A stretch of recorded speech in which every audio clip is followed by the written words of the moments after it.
Assalamualaikum warahmatullahi wabarakatuh. Halo anak-anak kelas 2. Apa kabar dengan kalian? Semoga kalian semua dalam keadaan sehat walafiat dan tetap semangat di dalam belajar.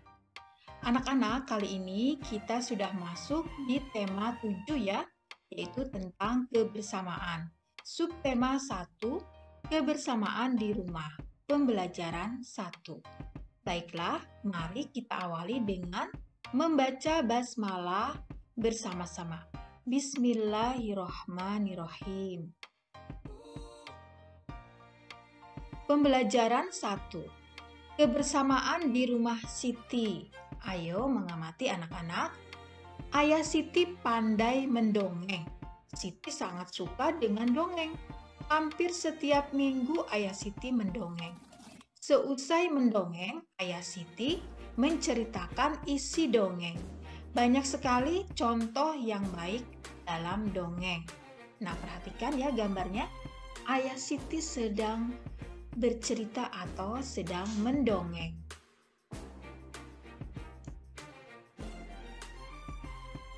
Ayo bercerita, dengarkan dongeng kecerdikan menumbuhkan kebaikan yang disampaikan oleh guru. Nah, di sini tokohnya adalah tikus dan ular. Di sebuah gurun pasir, hiduplah ular dan tikus pasir. Sebenarnya sang ular sangat ingin memangsa tikus. Sedangkan tikus berusaha mencari akal agar ular tidak lagi berniat memangsanya. Saat itu sang ular sangat lapar, padahal ia sedang tidak mempunyai sedikit pun makanan. Sedangkan tikus yang berada tidak jauh dari sang ular sedang asyik melahap makanannya. Nah, sang ular merasa tidak senang melihat kelakuan tikus. Kemudian ular berkata, "Dengarkan ucapanku, wahai tikus yang angkuh. Aku pasti akan mendapatkan tubuhmu yang mungil dan lezat itu." Kemudian dijawab oleh tikus, "Hai ular, berusaha dan bekerjalah. Jangan hanya berani mengancam. Kalau hanya mengancam, seekor semut pun bisa." Sang ular sangat marah mendengar ejekan tikus. Ia lalu kembali ke sarangnya dengan perut yang lapar. Sedangkan tikus masih lahap dengan makanannya. Waktu terus berjalan, tetapi ular tidak juga menemukan makanan. Ia juga enggan untuk keluar dari sarangnya. Sementara itu, tikus sudah lelap dalam sarangnya. Ia juga enggan untuk keluar dari sarangnya. Sementara itu, tikus sudah lelap dalam sarangnya. Ular yang masih dalam keadaan lapar segera mengendap-endap mendekati sarang tikus meski ia masih sangat kesal terhadap tikus. Dan kini ular telah berada di sisi tikus yang sedang tidur pulas.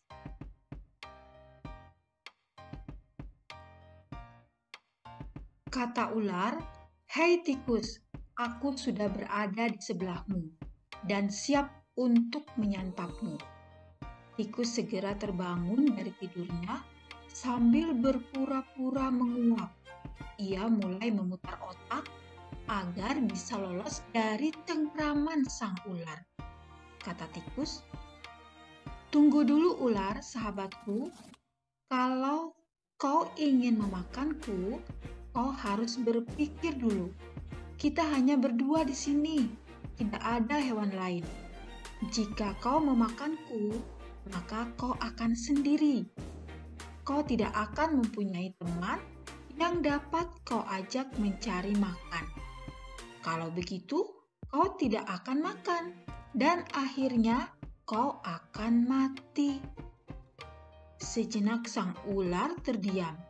Ia mencoba merenungkan nasihat tikus. Kemudian ular berkata, "Jadi kita tidak bisa hidup sendiri?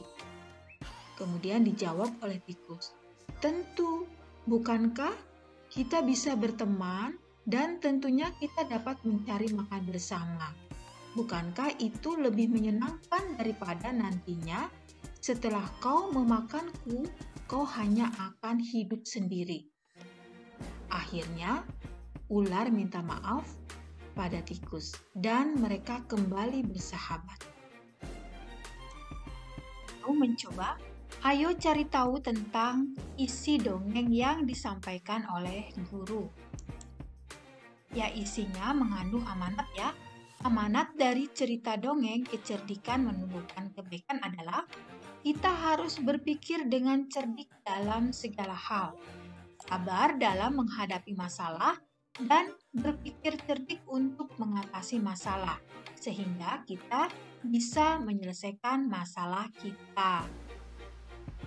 Pertanyaan di bawah ini. 1. Siapakah yang diceritakan dalam dongeng tersebut? Iya, bagus. Tikus dan ular. Kemudian pertanyaan kedua, bagaimana kecerdikan tikus? Iya, bagus ya. Tikus mampu mempengaruhi ular dengan kata-kata yang bijak. Kata tikus, apabila ular memakannya, maka ular tidak punya teman baik lagi seperti tikus. Kemudian yang ketiga, mengapa ular dan tikus dapat hidup bersama? Iya, karena tikus teman yang baik, selalu memberikan nasihat yang baik, sehingga ular mau berteman dengan tikus. Begitupun dengan kalian, kalau kalian baik, pasti teman kalian juga akan baik. Dan kalian pasti mempunyai teman yang banyak, karena kebaikan kalian.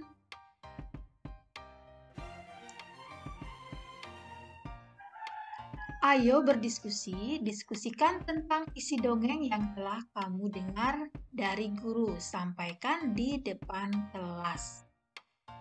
Nah, sekarang ayo mengamati. Amatilah gambar. Ya, di sini ayah sedang mendongeng. Ya, kemudian ibu membawa makanan. Ibu menghidangkan 3 buah kue donat.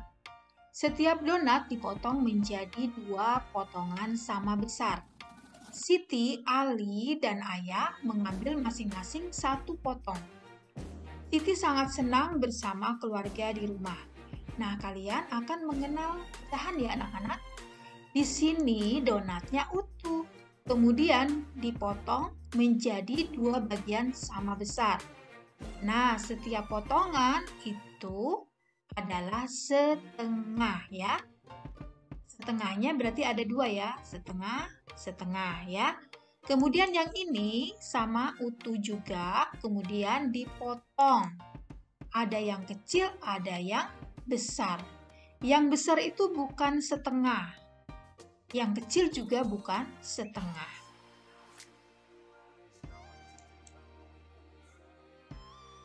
Nah, sekarang donat yang ini adalah 1 ya, utuh. Kemudian dipotong menjadi 2 bagian sama besar. Nah, berarti 1 bagian donat dari 2 bagian donat. Ya, itu sama dengan setengah atau 1/2. Jadi 1/2 dibaca setengah atau 1/2.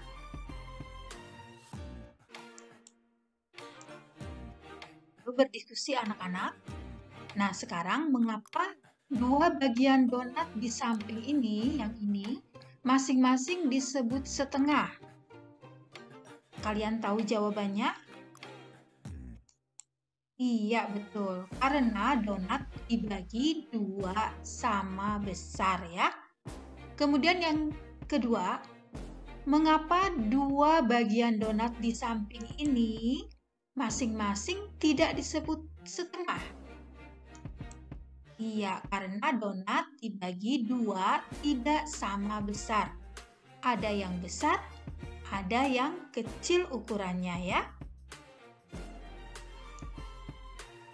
Sekarang ayo berlatih. Lengkapilah pernyataan berikut ini dengan tepat. Sebuah donat dibagi menjadi 2 bagian sama besar, seperti pada gambar ya. Maka setiap bagian disebut, iya bagus, setengah bagian atau 1/2 bagian. Kemudian, Siti memiliki kertas berbentuk persegi panjang.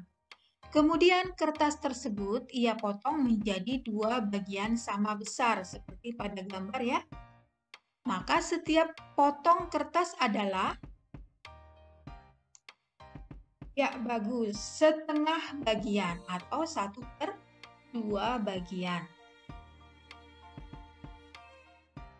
Siti memiliki kue donat. Siti ingin mendapatkan setengah bagian dari kue tersebut. Siti harus memotong kue tersebut menjadi, agar setengah anak-anak harus dipotong menjadi berapa? Iya, menjadi 2 bagian sama besar. Nah, sekarang agar mendapatkan kue setengah bagian, maka kita harus membagi 2 kue tersebut menjadi ukuran, bagus sekali, ukuran sama besar ya.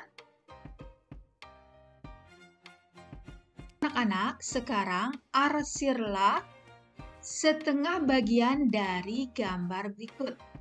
Ya, kalian boleh mengarsirnya dengan pensil yang berwarna ya, boleh. Atau dibuat garis-garis juga boleh. Nah, ini diarsir setengah bagian saja. Kalian bisa kan? Iya, contohnya seperti ini anak-anak. Ya, boleh kalian memberi warna atau kalian mengarsirnya ya dengan garis-garis yang membentuk setengah bagian. Bisa ya anak-anak? Di dekat rumah Siti terdapat pos penjagaan. Di sana terdapat kentongan. Kita dapat membuat bunyi kentongan bervariasi. Bunyi yang teratur berulang disebut birama. Pola ketukan birama, K itu berarti bunyi kuat, L itu berarti bunyi lemah. Membedakan bunyi kuat dan bunyi lemah. Nah, yang sebelah kiri adalah bunyi memukul meja dengan tangan. Bunyinya duk. Sedangkan gambar kedua bertepuk tangan. Bunyinya prok. Jika 2 bunyi di atas dibandingkan, maka bunyi nomor 1 yaitu memukul meja lebih kuat daripada bunyi 2 atau bertepuk tangan. Ayo berlatih anak-anak, jawablah pertanyaan-pertanyaan di bawah. Sebutkan 2 bunyi yang ada di sekitarmu. Kemudian, tentukan bunyi yang lebih kuat dan bunyi yang lemah. Ya, contohnya kucing mengeong dan anjing menggonggong. Bunyi yang lebih kuat adalah, iya bagus, anjing menggonggong. Bunyi yang lebih lemah adalah, ya, kucing mengeong. Siti menyebutkan bunyi yang dihasilkan benda-benda berikut. Nah, perhatikan gambarnya ya. Bunyi yang paling kuat adalah nomor, iya bagus sekali, bunyi kentongan. Bunyi yang paling lemah adalah nomor, iya bagus ya, bertepuk tangan. Ayo mencoba anak-anak lakukan kegiatan seperti gambar untuk membedakan bunyi kuat dan bunyi lemah. Coba kamu menyanyikan lagu Cicak dengan iringan bunyi kuat dan bunyi lemah. Bunyi kuat di bagian depan. Beberapa irama dapat digabungkan, misalnya irama dari kentungan dan tongkat kayu yang dipukul. Kalian juga dapat membuat irama dengan memukul meja dan tepuk tangan. Nah, di sini ada lirik lagu Cicak ya, karangan A.T. Mahmud. Di sini ada kegiatan bersama orang tua. Coba berikan contoh bunyi kuat dan bunyi lemah di sekitar rumahmu. Nah, anak-anak, sampai di sini dulu ya pertemuan kita untuk kali ini. Terima kasih kalian sudah menonton video Ibu hingga akhir.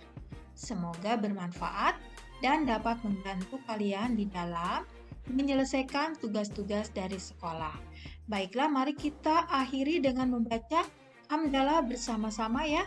Alhamdulillahirabbil alamin. Wassalamualaikum warahmatullahi wabarakatuh. Sampai jumpa lagi di video berikutnya ya.